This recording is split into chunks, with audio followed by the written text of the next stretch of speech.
So the other day, I put my hair in sock curlers.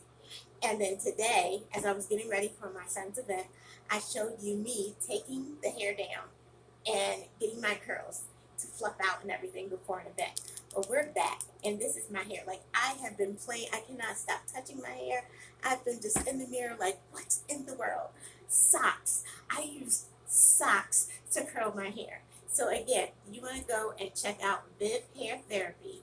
I'll link her video in the description. She showed how she used socks to curl her hair. Came out amazing, and so I tried it myself. Probably the same night, I was like, "You gonna do what?"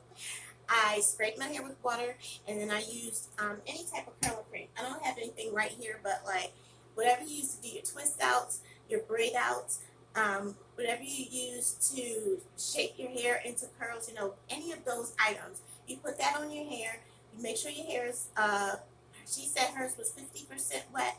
Mine was a little more wet, about 75%, not dripping, but wet.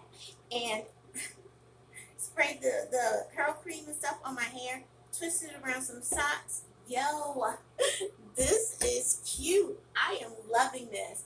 And socks are easy to sleep on. That's why I've had the socks in for about 2 days before I took it out for this event.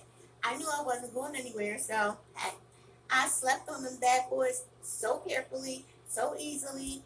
Now, the thing to see is what's going to happen now that I have to go to bed tonight.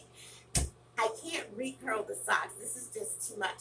So I'm going to see how it turns out, and I'll give you an update in a few days to let what happened to my hair after tonight. So that's it. Wanted to share my hair. I love it. Viv, if you see this, thank you so much. I love this. This is so cute. All right, everyone.